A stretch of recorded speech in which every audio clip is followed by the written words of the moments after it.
করতে পারেন। কিভাবে আমল করবেন আমি বলে দিব, তবে কি কি উপকার পাবেন সেটা আমি বলে দিচ্ছি। নাম্বার 1, 1 নাম্বার হচ্ছে এই আমলটা করার মাধ্যমে আল্লাহ তাআলা আপনার ঘরের সকল অভাব দূর করে দিবেন। দ্বিতীয় নাম্বার হচ্ছে আল্লাহ পাক রব্বুল আলামিন আপনার ঘরের ভিতরে বরকত দান করবেন। এবং 3 নাম্বার হচ্ছে দুশ্মন থেকে আল্লাহ তাআলা আপনাকে মুক্তির ব্যবস্থা করে দিবেন। এবং 4 নাম্বার হচ্ছে আপনার জানমাল নিরাপত্তার ব্যবস্থা করবেন আল্লাহ তাআলা। এবং 5 নাম্বার হচ্ছে হাউজে কাউসারের পানি আল্লাহ তাআলা আপনাকে দান করবেন। কেননা এই সূরা কাউসারের ভিতরে ইন্না আতাইনাকাল কাউসার, হাউজে কাউসারের ব্যাপারে আল্লাহ পাক রব্বুল আলামিন বলে দিয়েছেন যে এটা নবী সাল্লাল্লাহু আলাইহি ওয়াসাল্লামকে আল্লাহ তাআলা হাদিয়া দিয়েছেন হাউজে কাউসার।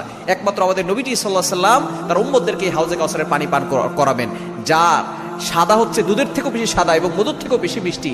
একবার যে পান করবে 500 বছর ধরে তার কোনো পানি তৃষ্ণা লাগবে না। এটা আপনি কিভাবে আমল করবেন? এই আমলটা হচ্ছে আপনি প্রথমে ওযু করে আপনি 3 বার দুরূদ শরীফ পড়বেন। এরপরে হচ্ছে আপনি সূরা কাউসার 11 বার পড়বেন। শেষে আবার 3 বার দুরূদ শরীফ পড়বেন, পরে আপনি পানিতে ফু দিয়ে ওই পানিটা খাবেন। দেখবেন আল্লাহ পাক